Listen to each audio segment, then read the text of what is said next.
Welcome to Decluttering 55 Plus with Michelle Passoff. This is the place to come for news you can use to get things done. Everybody knows that too much stuff is clutter, and cleaning it makes you neater and tidier. To us, it is a life management tool that helps you navigate your next steps. This is what my book, Lighten Up, Free Yourself from Clutter, is all about. As baby boomers, we have a lot in front of us that is confounding and confronting, so we sweep things under the carpet and put them off another day or forever. That is clutter because it keeps us stuck, and my new book addresses all of that. So we're going to bring experts, authors, and authorities here to talk with us about health, relationships, technology, finance, housing. What are you going to do next in life? Passing down your life stories, and even the challenges of making final arrangements. Here we aim to learn, open new possibilities, choose, take action, and create a legacy, not a mess. So let's get started. Instead of becoming part of the Overhill set at the age of 45, Allan Misner decided to pivot from an overweight, middle-aged dad to a fit for everything and anything kind of a guy. He started eating right and exercising rigorously, and soon enough, he shed 66 pounds. Formerly a highly stressed corporate auditor, he left that career in the rearview mirror and eventually turned the lessons learned from his success into an online health and fitness coaching practice, especially for the needs of the 40, 50, and 60-year-olds. Allan has a long list of professional certifications, including personal trainer, nutrition coach, functional aging specialist with a focus on corrective exercise, performance enhancement, behavioral change, and fitness nutrition. He's the author of The Wellness Roadmap, a straightforward guide to health, and the host of the podcast 40 Plus Fitness. No, did I get that right, Allan? 40 Plus Fitness Podcast. 40 Plus Fitness Podcast. That's us, yeah. There you go. One more interesting thing I wanted you to know about Allan is that he relocated in 2019 from the United States to Panama, where he and his wife own a bed and breakfast called, is it Lula's? It's Lula's, yes. Yeah, Lula's. Oldest running bed and breakfast on the island, and now the number one bed and breakfast on the island. Good. So instead of talking just about, in addition to talking about best exercise regimen for the over 55 plus crowd, maybe we'll sneak in a question or two about living in another country as a housing option as you age. So officially, let me welcome you, Allan. Thanks for being here so much, all the way from Panama. Let's talk exercise regimens today. So, all right, Michelle, I'm on it. You're on it. You've been on it. When you coach clients, Allan, what wisdom do you impart from your own experience? You lost all that weight. Everybody's dream is to drop as much as you did. So how do we reset our exercise routine? What did you learn from your experience? Well, it's not going to happen tomorrow. You know, you have to have the patience. Yeah, well, you're going to slowly change your body. But really, it has to start from the inside, of changing your body on the inside, which you just don't see. So it takes a little bit of time, takes a little bit of effort and perseverance. But if you keep at it and get a consistent process going, you will see progress. It's unfortunate everybody's in this me now, right now kind of world where they want the results tomorrow. And unfortunately, when you're talking about exercise, particularly when you're over the age of 40, that's just a recipe to hurt yourself. You go out and you push too hard too soon, and now you're broke. So I'll give you an example. I wanted to get in shape, and I was traveling all the time. So, you know, one of these Beachbody commercials comes on, and it's insanity workout, and it looks really cool. It doesn't require any equipment. These guys are all happy, bouncing around, getting fit. I'm like, oh, that's awesome. I can do it in a hotel room. I can do it wherever. So I buy the DVDs. I rip them to my computer, so I'm all ready to go, and then I do the just the benchmark workout, and I push myself through that benchmark workout, just trying to keep up with everybody on the video. And the next morning, I felt like someone had beat me with baseball bats. I couldn't even get out of bed. I had to call off sick, and it hurt. It literally hurt to reach for my phone on the nightstand to make the phone call. And so, what did I do after that? I didn't do a single one of the workouts, because I had hurt myself. I just didn't feel good. It's discouraging. It is. You're like, well, 10 years ago, I could have done that without even a thought, but here I am now, not able to, and it was so discouraging. Whereas what I came to understand was if I go through this process with just gentle nudges, just little bits just outside my comfort zone, I give my body enough to know it needs to grow and get better. And then if I feed it and I rest it and I go do it again and I rest and feed it and I do it again and I keep doing that, those little pushes just outside my comfort zone, well, they add up. They add up a lot. And so you can get your fitness level back to just about anywhere it's ever been if you take the time and have the patience to keep pushing. Well, that's encouraging. So there's hope for everybody, even people who have never exercised before. Can you start from wherever you're at and go from there? That's absolutely where you should start. You can't start from anywhere else but where you are.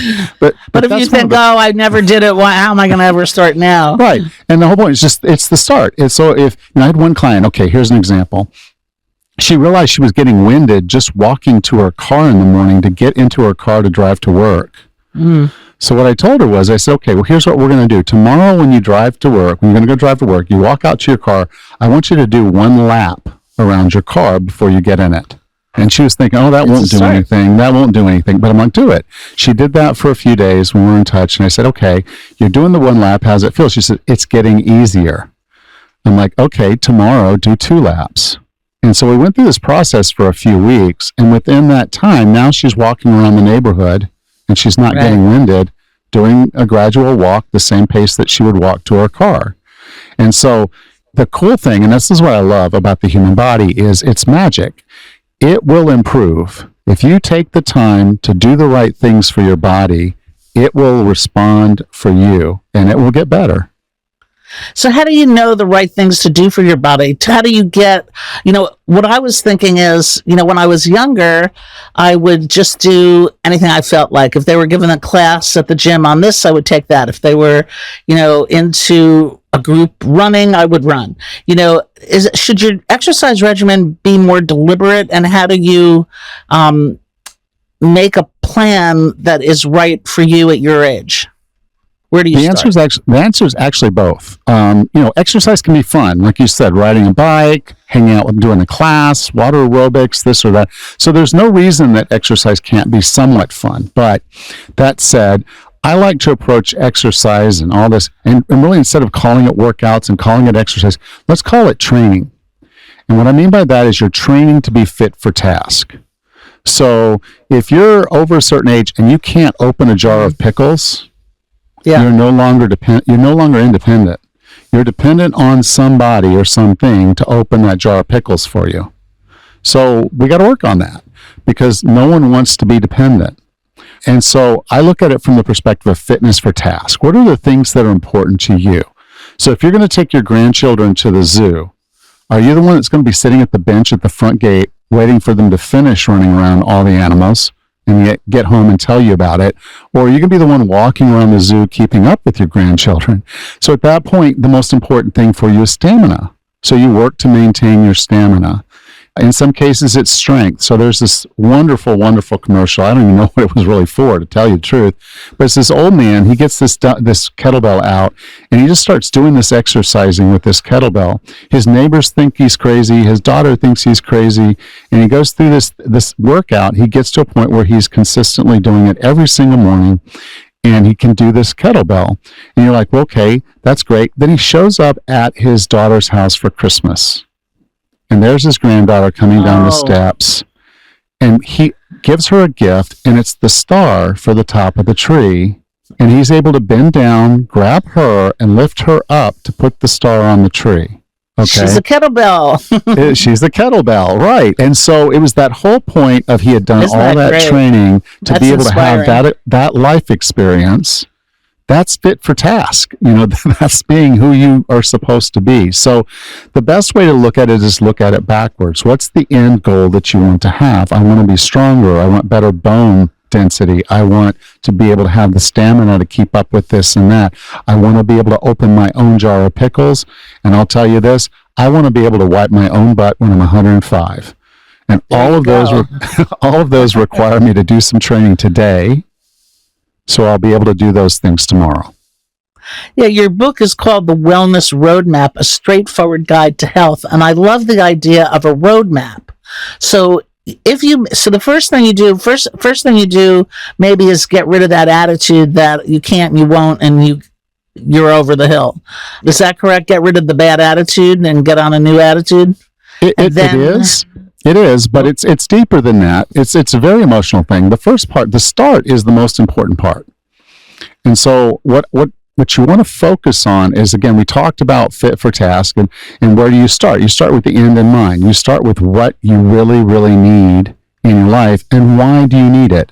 And so if I'm thinking about my granddaughter and what I want to be capable of doing with a granddaughter, well, that's a pretty deep, compelling why. That's pretty emotional. And I can tell you, the guy in the commercial, he actually had a picture in front of him while he was working out, and they didn't show that picture, but I am 100% sure the picture was a picture of his granddaughter while he was doing that workout. So she was his everything. She was his commitment, his why. And so if we start with a very solid commitment to change, commitment to being someone we're supposed to be, not who we are today, then the mindset work and all the rest of it becomes a lot easier, because we get out of our own way and we start getting into our own way and saying, let's do this because this is important. And then it's really hard to fall off when you're like, okay, no, my granddaughter isn't really all that important to me. Doing those things with her isn't really, well, that's not true. And you know it's not true. So it's really about getting your brain straight before you try to get your body straight. And but if how you do that first... Alan, how would he know, kettlebells? Like, how do you know, well, okay, I want to be able to sit on the floor and play jacks with my kids and be able to get up off the floor? How do I know what exercises to do for the goals that I have?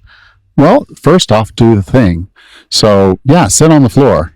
You may need a rail or something to assist you in getting to the floor, and then sit down on the floor for a little while just to get the feel of it. It's very hard to sit still on a hard floor. I can tell you that from experience. I sit on the floor practically every morning to pet my dog. It's kind of our morning ritual. I get on the floor, I sit down, and I start petting him.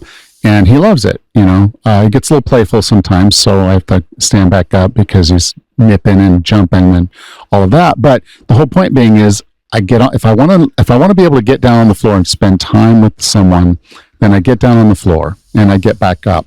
And that can be a workout in and of itself, just getting down and getting up. I'll tell you a story.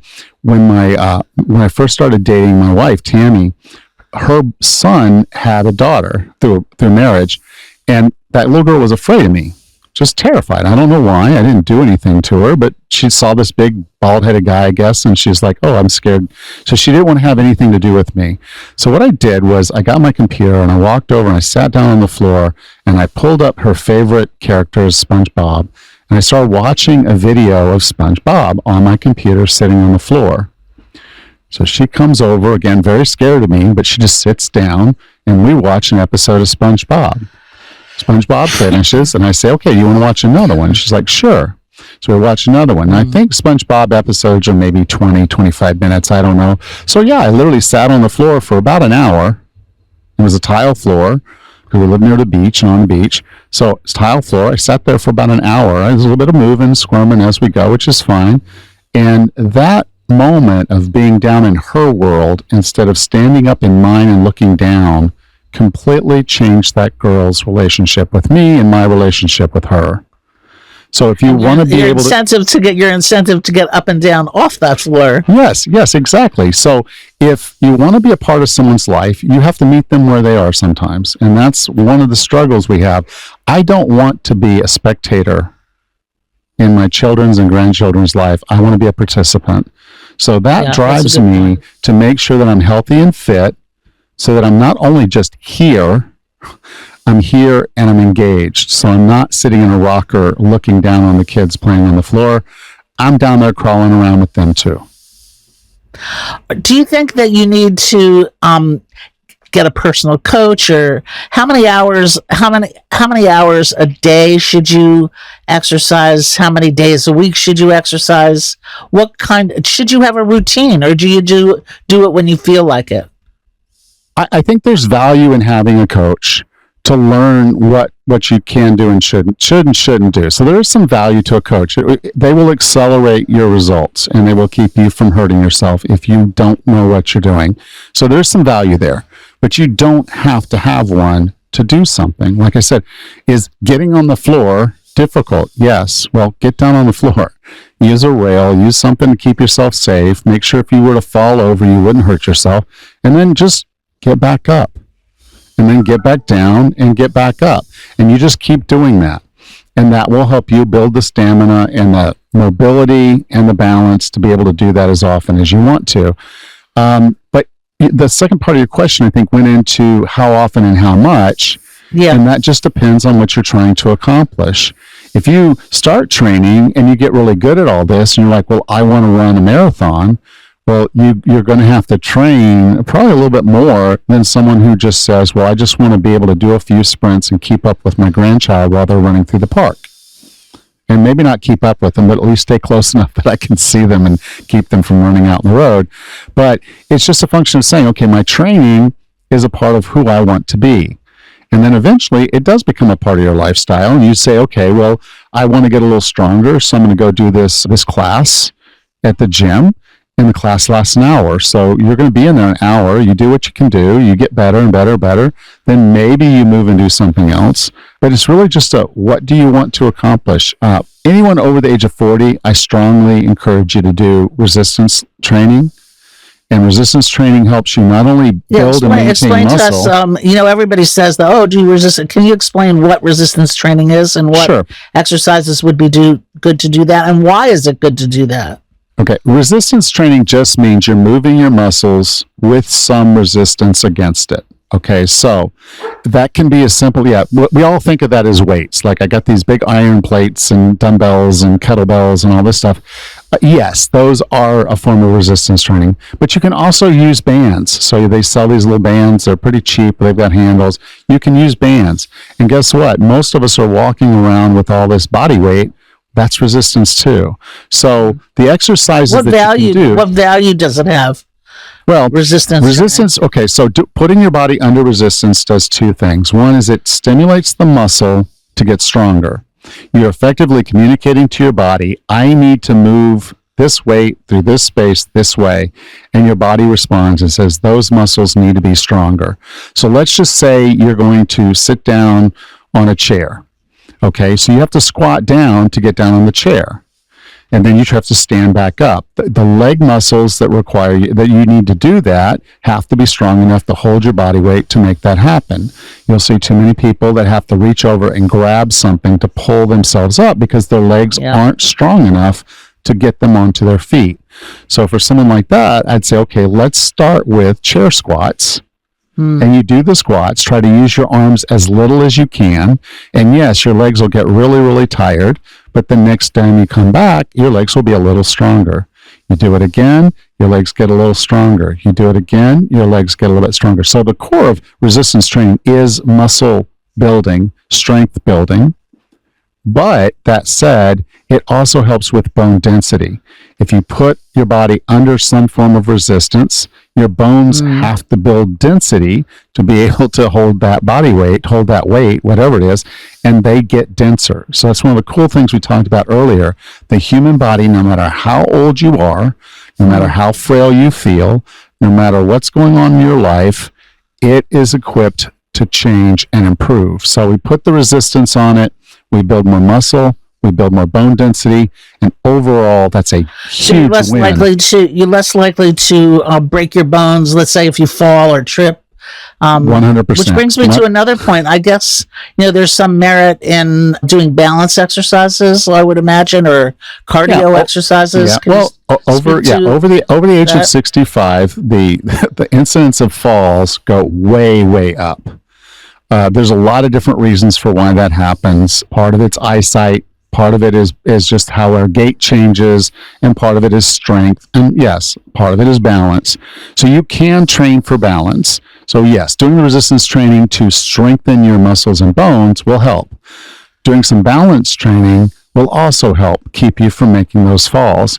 And then as far as the cardio stuff, that's really just about stamina. So that's your ability to keep moving, to do the things you want to do. So maybe you wrote on your bucket list that you wanted to take a trip to Europe and you want to walk along the streets in Greece. I can tell you they're kind of hilly.